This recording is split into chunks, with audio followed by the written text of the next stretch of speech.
Salute, comrades. This is Behind the Walls Talk with your founder, William McCallum, and I thank you for visiting this domain. I'm here to give you an insight into the minds and hearts of those incarcerated that have been deemed voiceless.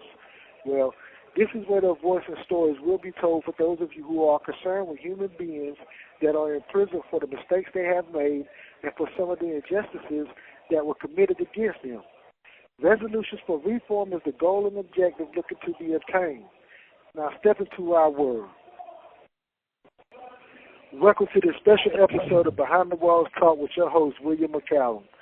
I have here with me today my Rastafarian brethren, an elder in the community who was one of the first teachers I've had in this prison industrial complex upon the oppression and Babylonian ways of this system.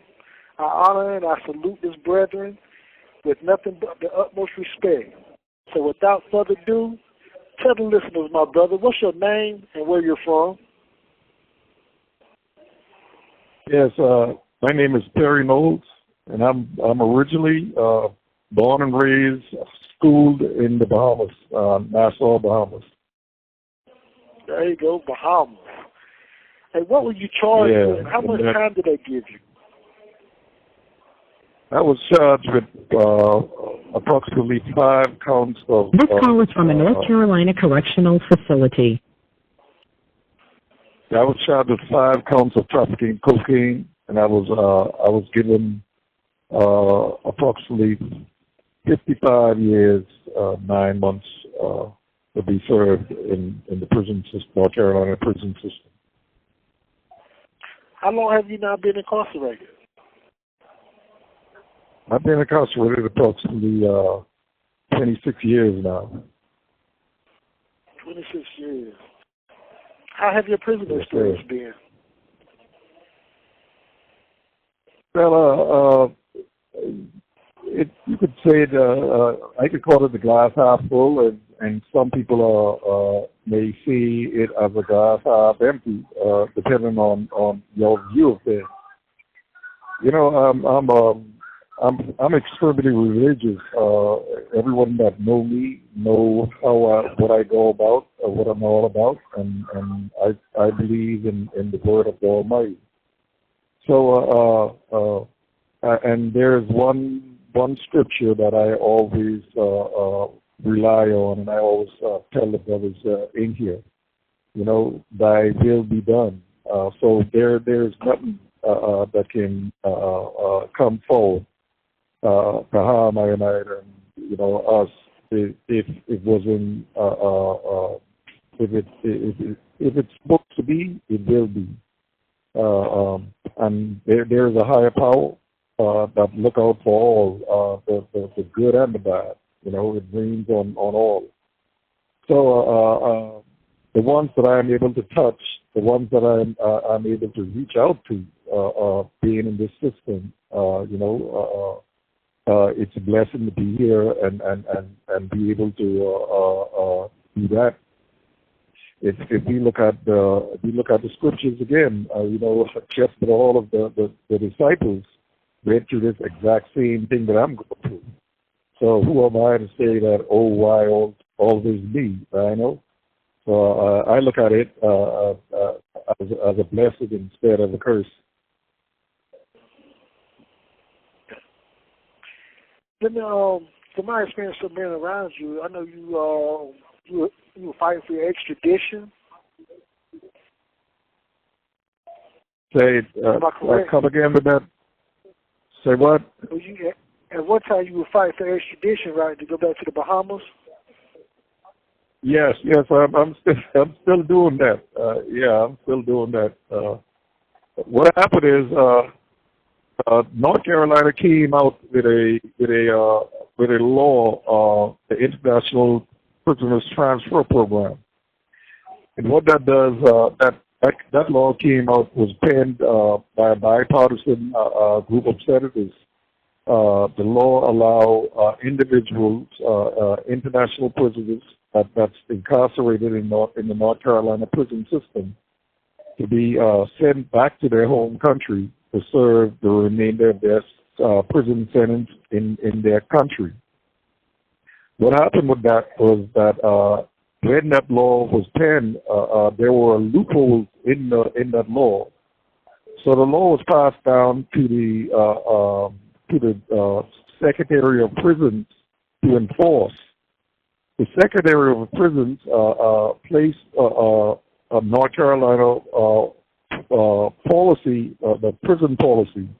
It's not a law, but it's a policy, a prison policy that's written, actually a DOC policy. This DOC policy, it calls for all costs of courts, tax on drugs, and all of that other penalties to be paid in full before anyone could be accepted into the program. By the Secretary of Prisons placing that there in there, it eliminates everyone that was willing to be deported back to the country of their origin to serve the remainder of their prison sentence, which would have reduced the prison population. This call is from a North Carolina correctional facility. Which would have drastically reduced the prison population in North Carolina. So the tax and the different payment that they are asking for, it's not in the thousands, but in the tens of thousands, sometimes in the millions of dollars. They want you to pay somewhere around between $2 to $3 million to be sent from one prison to the next. From that time to now, I've been trying to get that policy changed. I've written to several different senators, and one senator wrote me back and told me that my assessment of law is correct, and that he was the one that informed me of this loophole that the Secretary of Prisons used to enforce that prison policy, hence eliminating anyone that was willing and able to... This call is from a North Carolina correctional facility. To serve the remainder of their prison sentence. So that's where I'm at today, still fighting that battle. Okay. That's very interesting. I'd like to ask you a couple of personal questions. Like, do you have any children? Yes, I do. I have one that is my own, but I have many that I've been raising. My daughter, Brittany, that she's the love of my life. We are extremely close. She's about 29 years old now. When I left her, when I was incarcerated, she was about 3 years old, if that. We were always close, and we are still close. We are like the best of friends. We talk almost every other day when she's not too busy. Just talking to you about her, I missed my call yesterday because Monday is my day of always calling her because that's the day she's off from work. So we talk for a few minutes then and then. Her days fluctuate on the day, and the other days that she's off. So and every so often I'll call it to work and we'll have a little conversation. We talk about everything. Nothing is off limits for us. She's my heart. She's my everything. She have a sister, a baby sister that wasn't there when I was out. And I treat her the same just as a daughter could do. So they're those two are extremely close to me. Yeah. Okay. Do you have support from someone in society? Oh wow. Hey, again, using a religious term, if you imagine Daniel in the lion's den, or Shadrach, Meshach, and Abednego in the fire and not get burned, I've found so much support. I'm not talking about my blood family, but I'm talking about individuals that's incarcerated with me, individuals that was incarcerated with me, friends that I could call brothers. That's so close and dear to me. I have individuals that was incarcerated, Edward McLaurin and Wayne McLaurin, the ones that one had 210 years, the other one had 200 years. They were just released about a year and a half ago.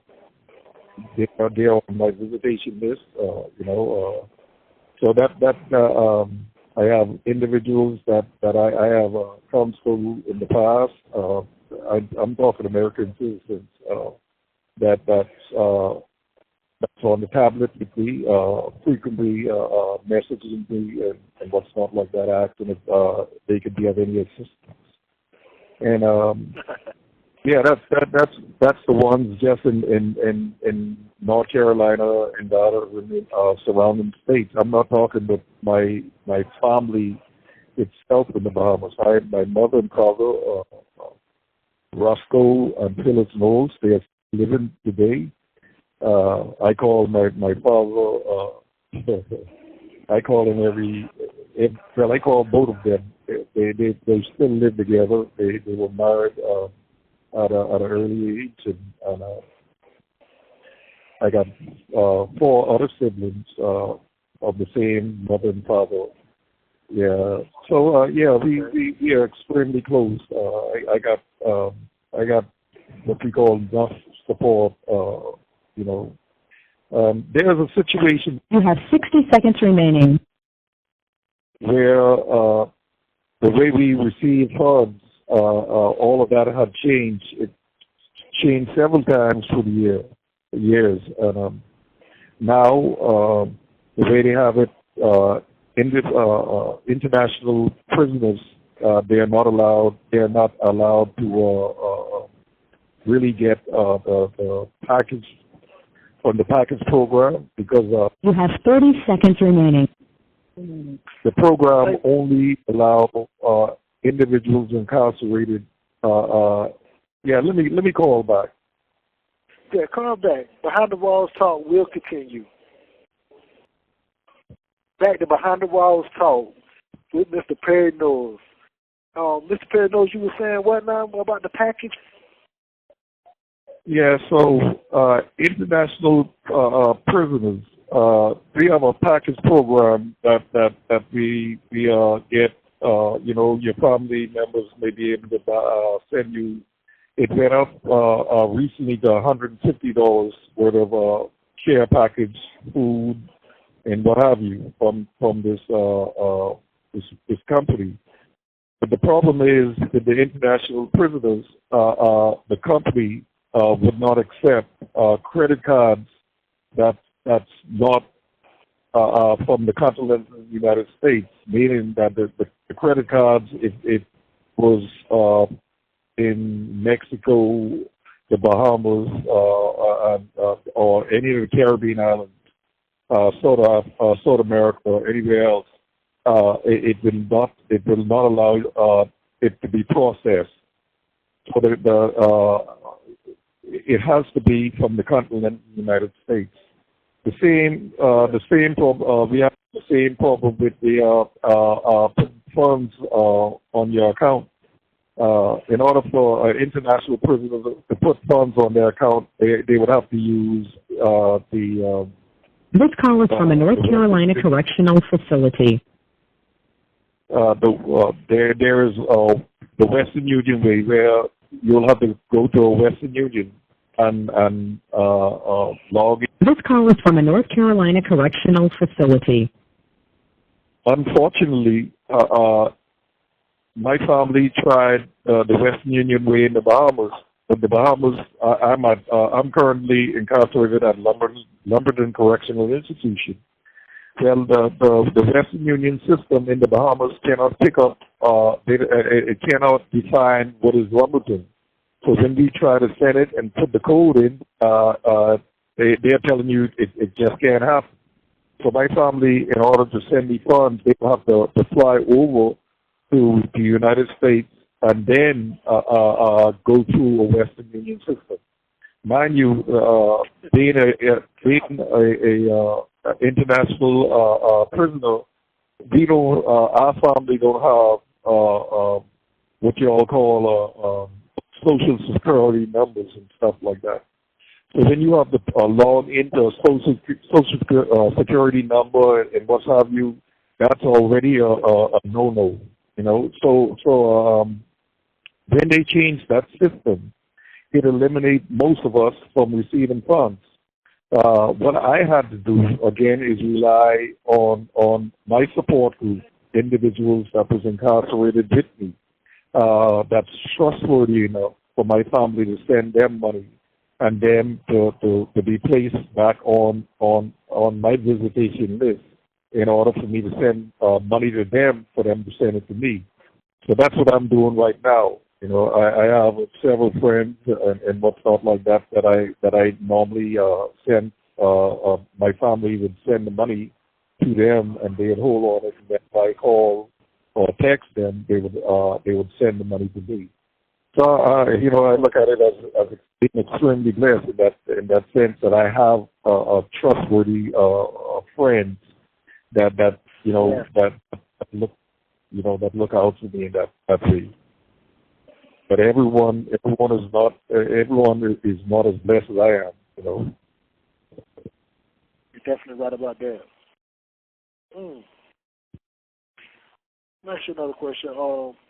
What's your story on how you grew up as a youth? The experiences you've had, the traumas you may have endured, and what it was that may have led to your incarceration?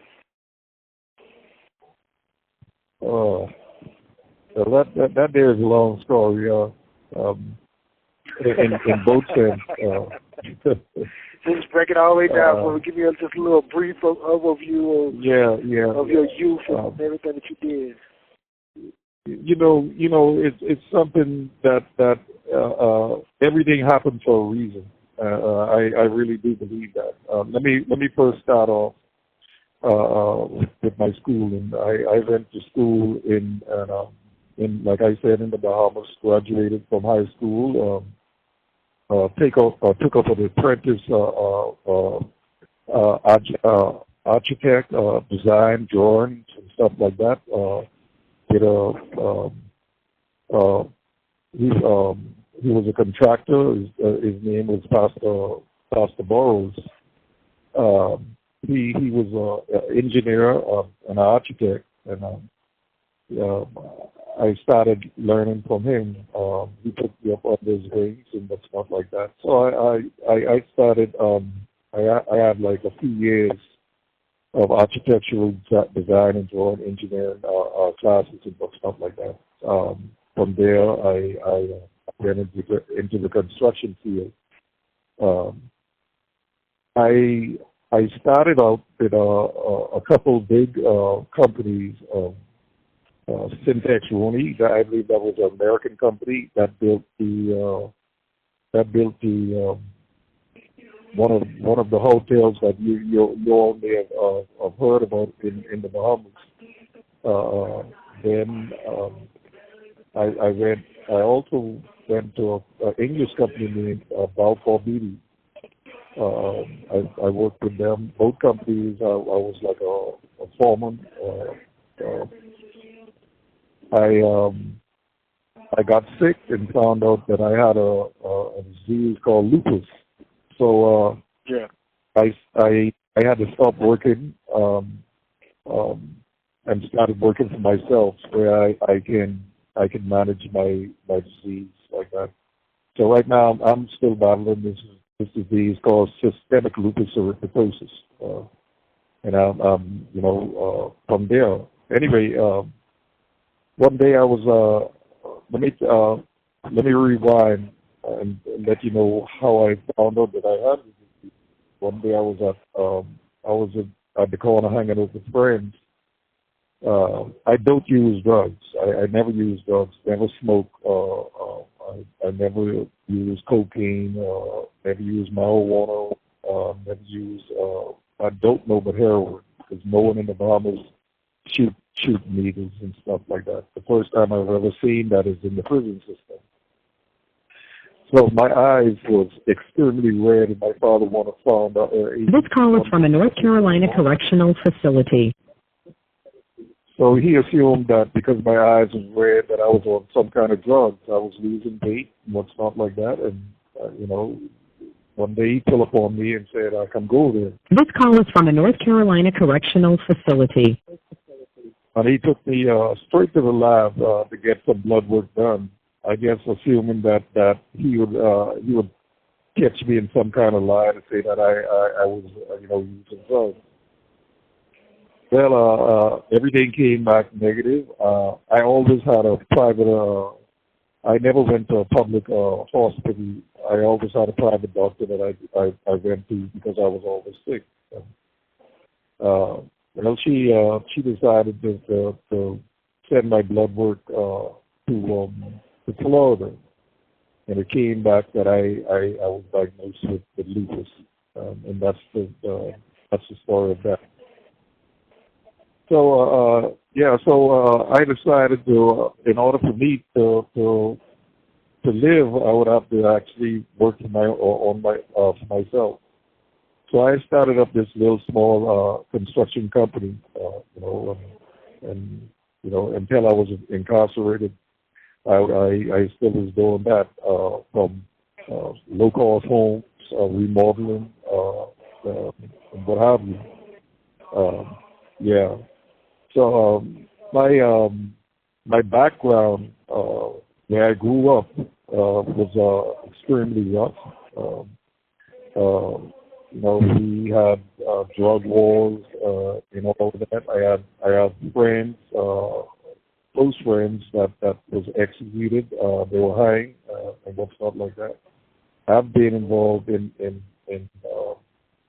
I was picked up. I was charged, and I was facing a death penalty myself. I was beaten for 10 days. The police got home, tried to get me to sign a paper saying that I did this and did that, and had I signed it, I would have been executed myself. But eventually, I was acquitted of all charges that was brought forward against me. I was never found guilty of any charges in the Bahamas. Before I was incarcerated, I had no record of anything. This is my first incarceration. This is my only incarceration. I was never incarcerated for anything in the Bahamas. I had no criminal record whatsoever. The charges that I'm facing now, that I'm doing time for, is the only charge that I've ever had. I've never had a driver's license. I never had a speeding ticket or anything like that. But that's life.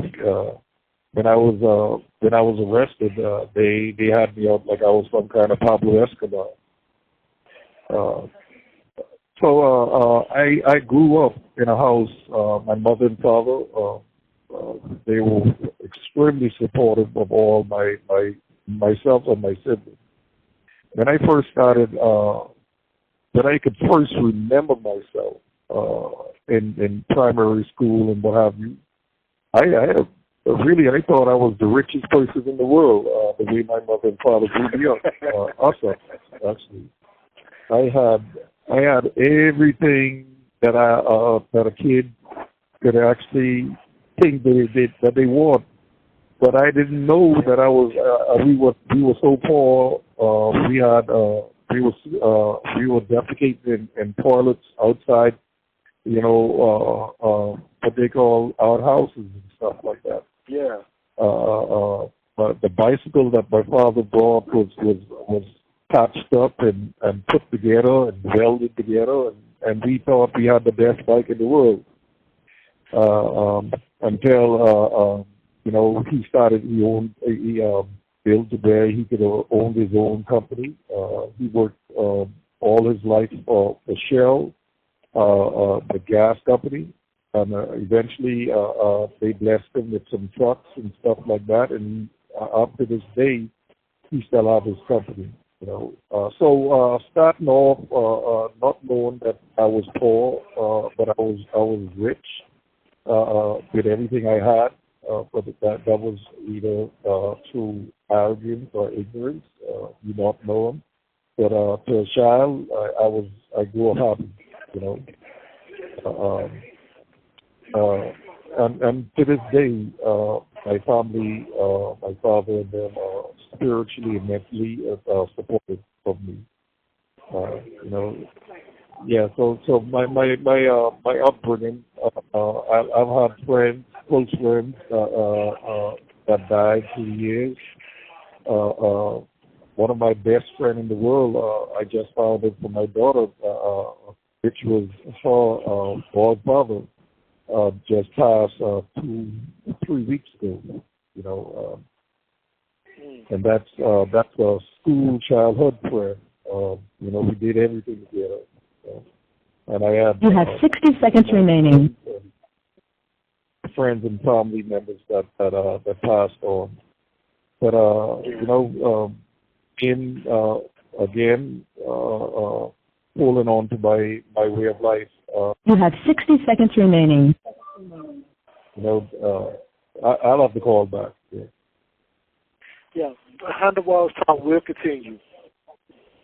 We're back with Behind the Walls Talk with my brother Perry Knowles. Would you like to continue where we left off at, Mr. Perry Knowles?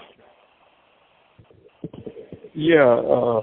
Like I was saying, with friends and family, I've had a lot of loss. But in my way of life, we don't believe in death. We don't consider that dead. We got a saying that we take directly from the Bible, let the dead bury the dead. So to us, it's always life. We always see it that way. We don't believe in death. I got uncles and aunts. Most of my aunts on my father's side. This call is from a North Carolina correctional facility. All but one of his brothers is already gone. But I don't, like I say, I don't see it as dead because I got the memory of them and what have you, so they live on. Yeah. I like that. Yeah. Hey, Mr. Perry Knowles, would you tell the listeners what a second chance in society means to you? Like, what a second chance, like getting out of here, going back to your home, and what would that mean to you?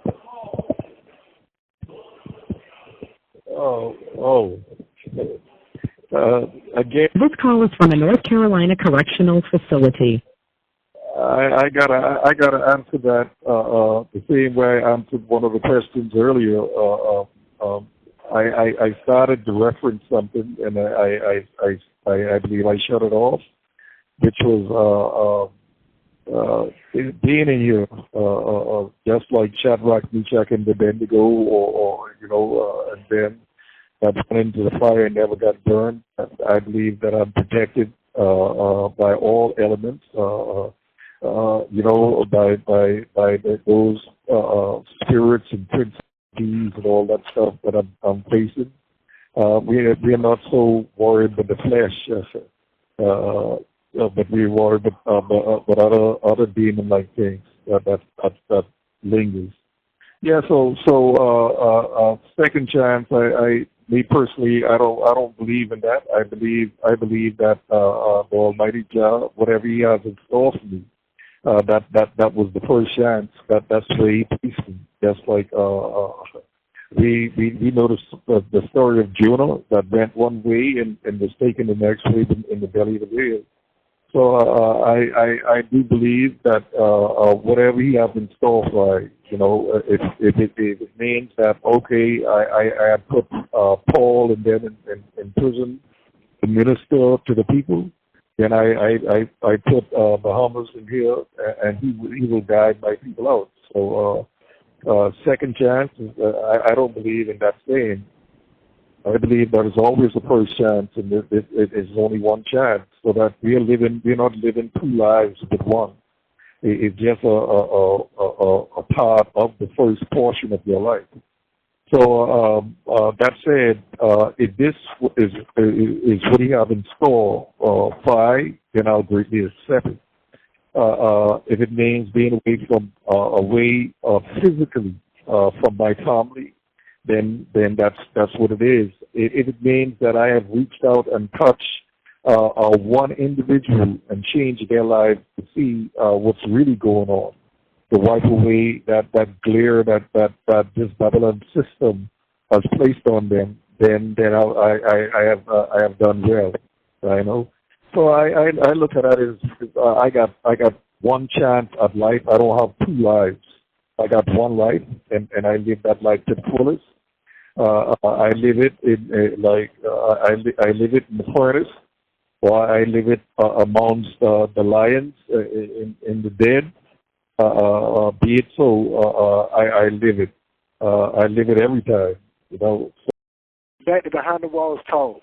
Mr. Pernoy, you were saying, you don't believe in second chances, and that, you in the lion's den, and you believe that whatever happens, it was fate. This call is from a North Carolina correctional facility. Yes, I believe it. We don't have two lives.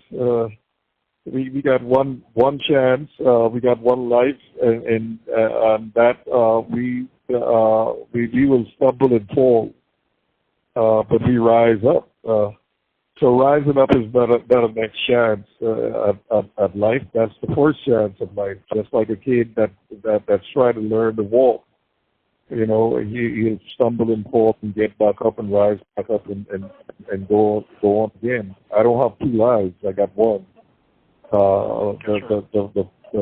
If you want to call it a fall. This call is from a North Carolina correctional facility. That's a part of my life. That's a part of my history. That's a part of me. That's a part of my DNA. So I can't get rid of it and replace it with something else. I move on from there. I stand up and I step up and I move on. I forward. So the second chance, I don't believe in. I believe that life continues. So I can't get no closer than I am to my family as far as the love of one can love. It's unfortunate that I can't caress or hug or kiss my daughter. I haven't seen my daughter physically from before she graduated high school, But the bond that we share, the love that we have, is undeniable. It's undeniable. It's so genuine. She got my name tattoo on her chest by her heart. I asked why, because my family, we don't believe in tattoos. I don't have any tattoo on. We don't believe in that. So I asked her why did she put a tattoo on her skin, and she said, "Daddy, I got mommy here with me, and I feel that I needed something more to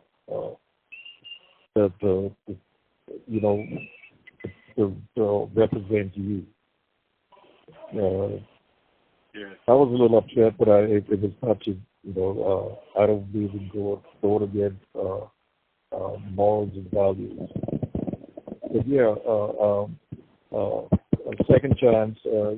It's not a second chance. It's just a part of your life. It's just a phase of your life that you have to live through, and you move on. You move on from there. You step up and go on from there. If this was your faith, and this is what the Almighty had in store for you, how could you call it a second chance if you were put on this earth for a purpose, whatever purpose that is, you find your purpose and you live your life to the fullest in that purpose, whatever it is. Everyone can't be everyone can be doctors, everyone can be lawyers. Someone have to be the plumbers, someone have to be the electrician, someone have to be the one that pipe the sewer out of the drainage and stuff like that. So everyone has their purpose in life, and if it's your purpose in life to touch someone, then that's not given a second chance. That was just simply your purpose in life, and I firmly believe in that. So it's how. Yeah, so when they say second chance, like, no, you're not giving me a second chance. I'm still on my first chance. This is my first life. This is my only life. Yeah. Okay. And I tell you what, man, this has been a wonderful interview with you, Mr. Perry Knowles, Bahamas, my brethren. It's definitely been a wonderful interview, and I'm glad you gave me this opportunity to interview you. And, is there any last words you would like to share with the listeners of Behind the Walls Talk? If I may, everyone in this here, everyone in the prison system is not guilty of the charges that they brought forth. Sometimes it's the process of the system designed to put you down. Depending on your way of life, depending on where you're from, and depending on who you are. Right now, we got a president, that's president of the United States, that was convicted of 30-something felonies that would never see the face of a prison. We got members of so-called society, high up in society, that did more wrong than individuals that's incarcerated right now, and they would never see the entrance of the prison. In my experience, when I was incarcerated, my crime or my alleged crime, had my attorney. I had my attorney. Her name was. This call is from a North Carolina correctional facility. Out of Greensboro. She was extremely smart, beautiful, young, extremely smart. But one thing she was lacking, and that was experience. And if she was more experienced and saw the trickery that the prosecutor was using, I would have never been incarcerated. I was locked up. I was arrested in the airport at Greensboro, Piedmont Triad International Airport in Greensboro. Despite me being locked up in the airport. This call is from a North Carolina correctional facility. All of the cameras, the surveillance, and what's not have you. What they said that I did, it was from word of mouth. We know for the original surveillance tapes. They said that I went to the airport and I was walking these guys, and then I went down the escalator with them, and I was arrested, and they had information from this confidential source that I was making repeated trips, and this girl was paying for the tickets. All of that was word of mouth. But nothing was tangible, no formal tangible evidence.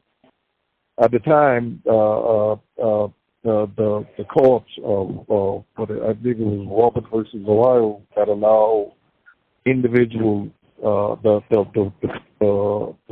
state or the prosecution to use statement to say as confidential source, but with no tangible evidence and stuff like that. Well, that has been changed, where the law has been changed. The Supreme Court of the United States acknowledged the error in that law. and said that even a person cannot, testify to that means anymore.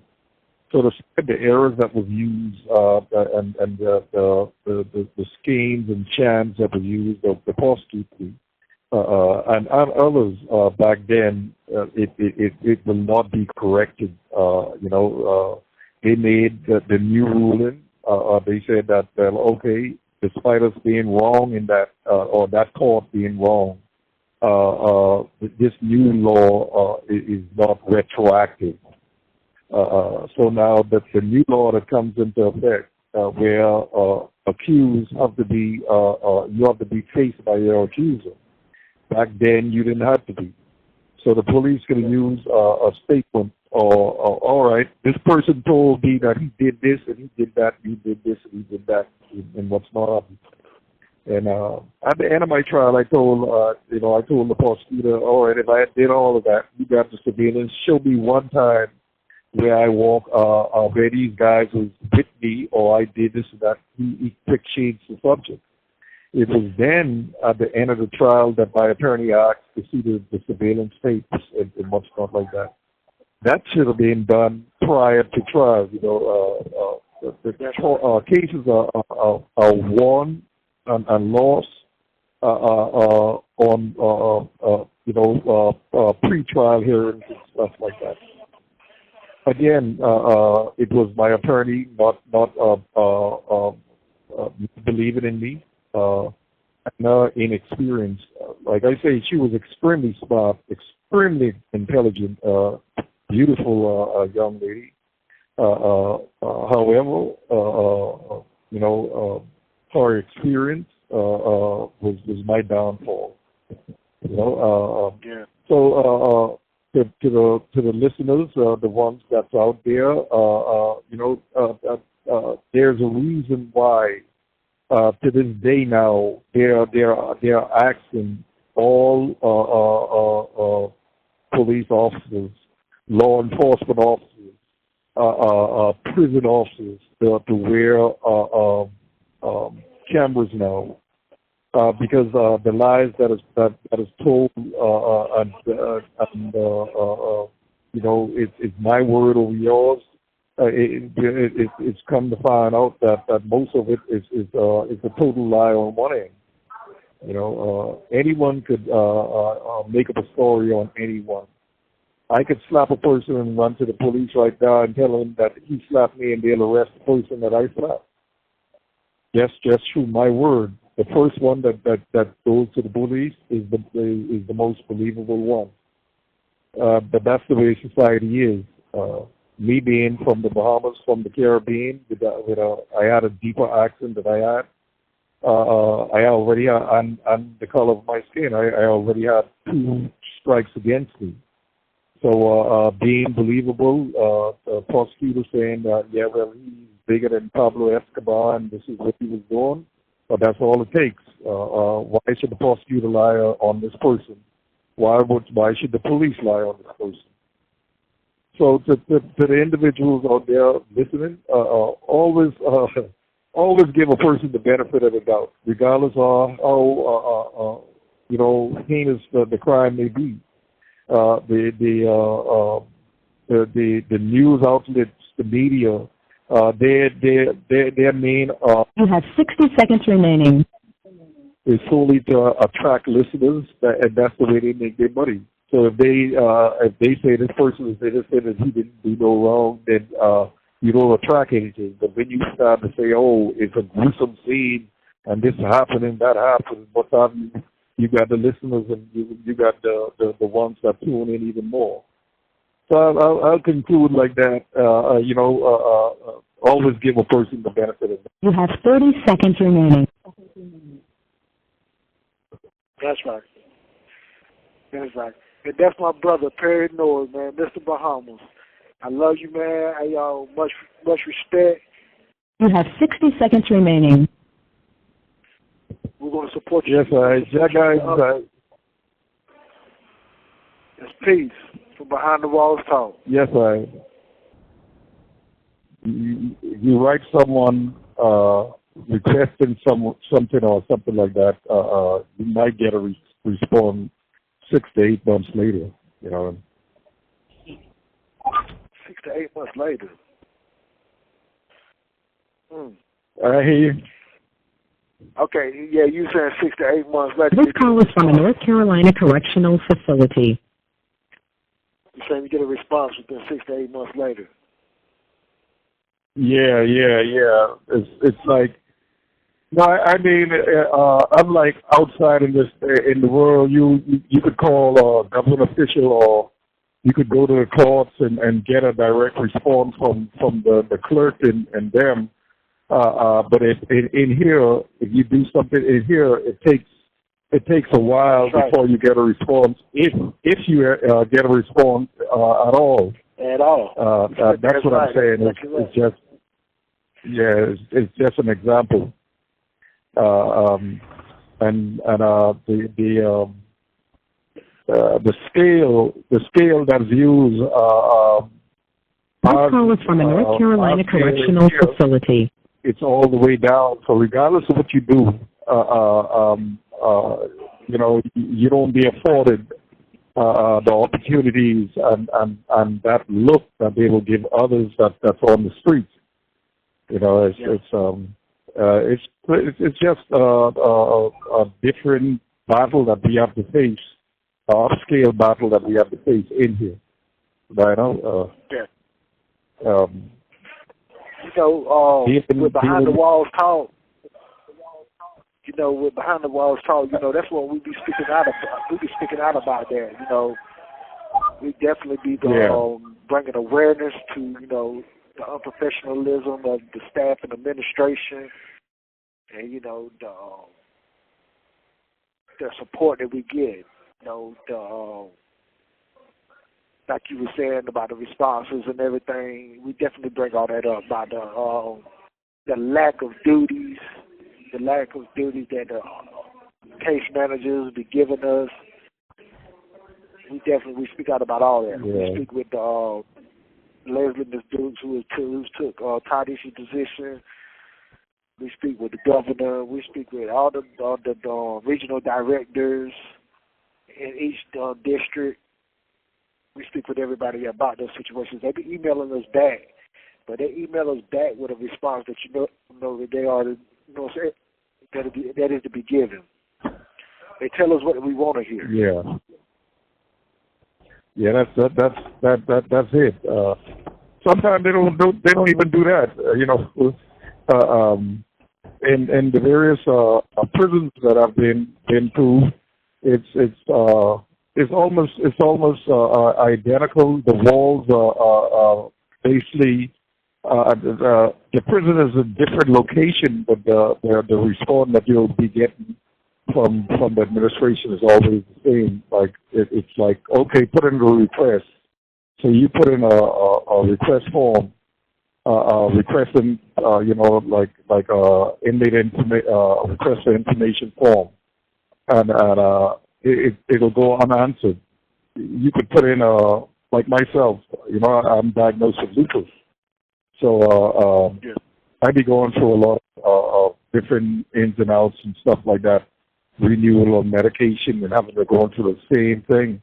Sometimes they treat you like you know, like ibuprofen or something like that, or non-aspirin is the cure for everything. So every time you go, you go to the doctor, the in-house doctor here at the facility, or you see a nurse, you have to plead your case. Your first appearance is like, basically, I really don't believe you, but I'll put it in for you to see the doctor, and what's not, despite them seeing your shots and all of the tests and stuff like that.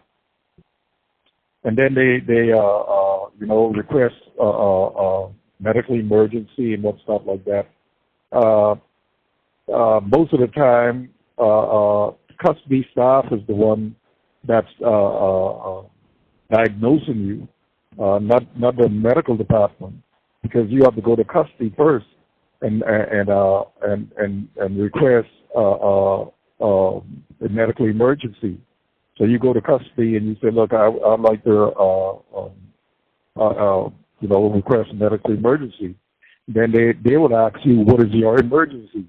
They'll get on the phone and then you have to explain your intimate details with them, and then they'll get back to the nurse, call the nurse or whoever they speak with on the other side. Then staff will get back to you and say, well, they said that that's not an emergency. You should just fill out a sick call, you may insist that, look, I need to see someone right away. And then they're like, hey, you need to go back to your block. They don't want to see you. There is I don't know, with the self-medications and stuff like that, they got a form called self-medication refill form. It's a DC 875A form. It requires you to fill out this form 10 days before your medication that you have in your locker runs out. Well, you go, you put the form, you fill the form out, you put it in the box, and 10 days later your medication's done. This call is from a North Carolina correctional facility. Did you ask about the medication? Yeah, go ahead. Hey, Muhammad, this is good information that you're giving me, right? But I'd like to have this recorded. Keep talking. Keep talking. It's recorded. I hear you. Yeah. So you could. Yeah, no, I was just saying. So you could you fill out the form, the 875A self-medication refill form, and 10 days later your medication is not there. You go to the medication window and you ask, and they're the first thing the nurse will say, because they have a sign. This call is from a North Carolina correctional facility.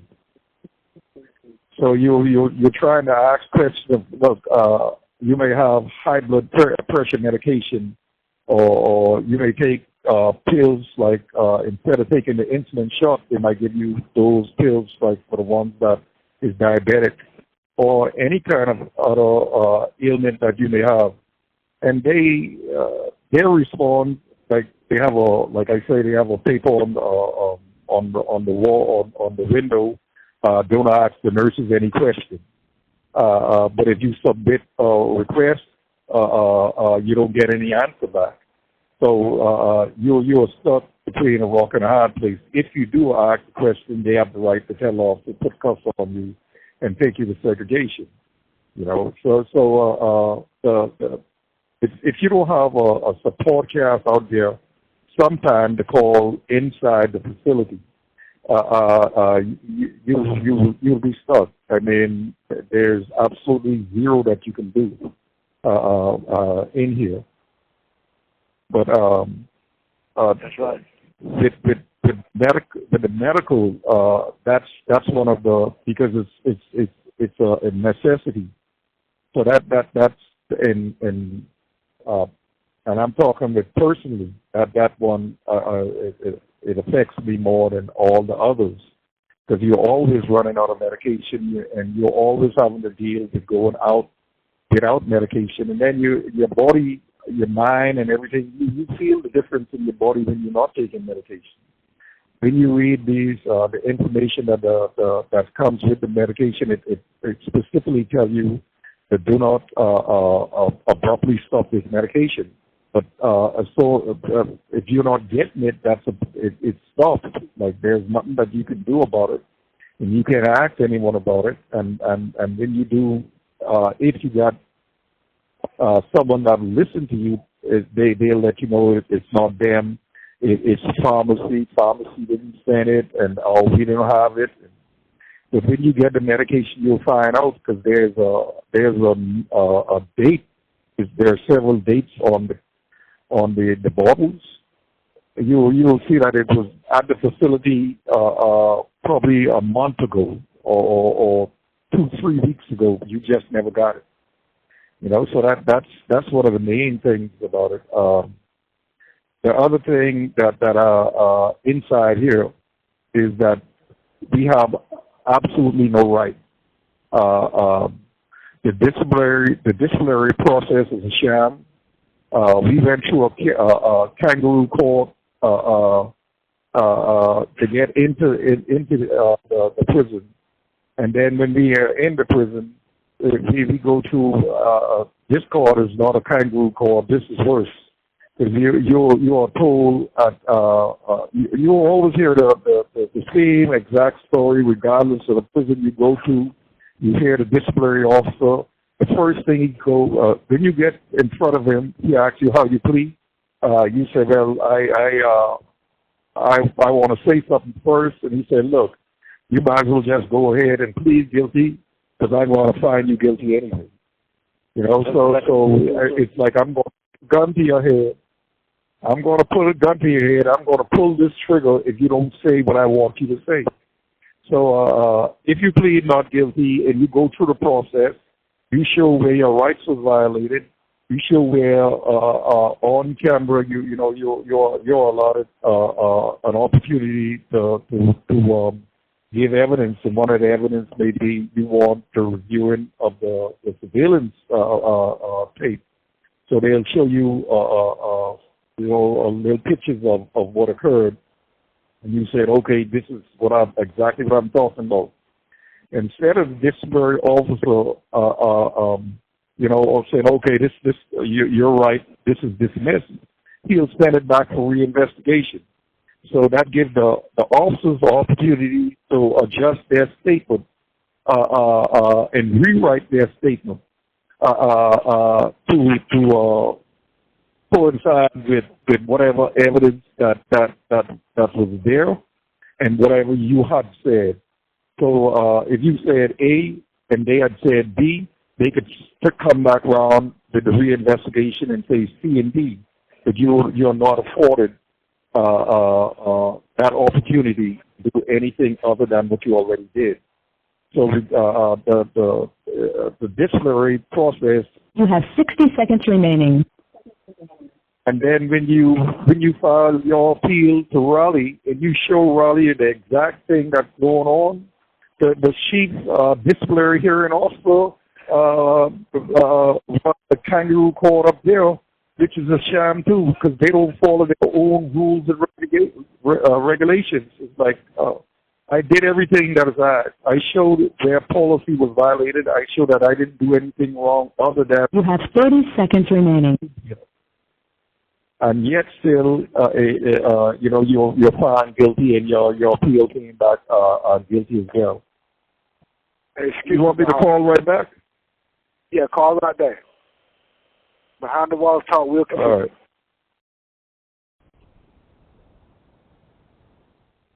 All right. So the disciplinary process from the start, all the way from the start, anyone could accuse you of anything, and you don't have any justice in the system itself. Right here at the facility that I'm at, there were several guys that was accused of having what they call that synthetic marijuana K2 that was sprayed on a piece of paper. So there was this young individual that was passing scriptures that was printed off by the police. They're in this some kind of religious group thing where they're allowed to go from block to block and from yard to yard, giving little. This call is from a North Carolina correctional facility. Well, SFG turned around and told them that one of those scriptures. This call is from a North Carolina correctional facility.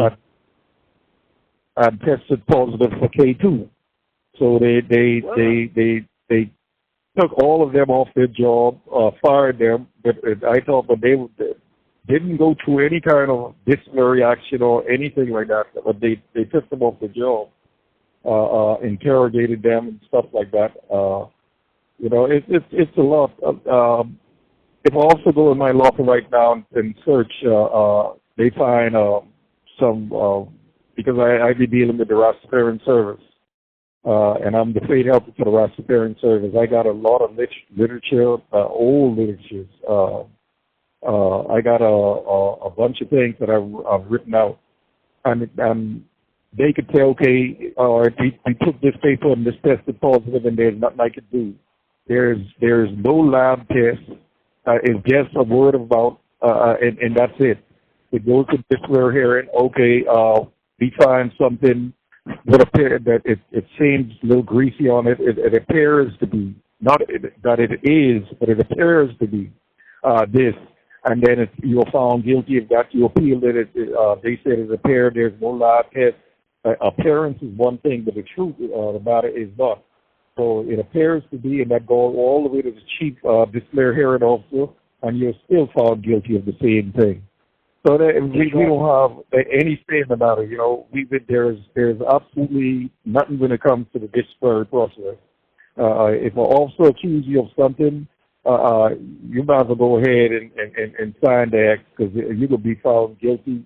Your word against it, regardless of what the surveillance states say or what anyone else say, you're found guilty, and that's it. You know, the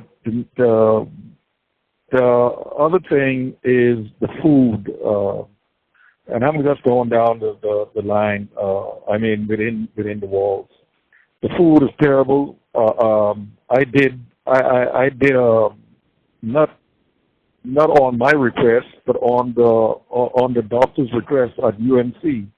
I go to rheumatology, and they wanted because I was having a flare up of my of the disease, the lupus, and they wanted to check my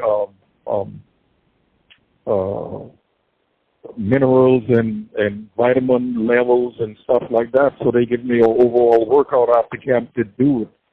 And I don't know the results. You'll never know the results of any test that's being done, regardless if you're requested or not. You'll never see it.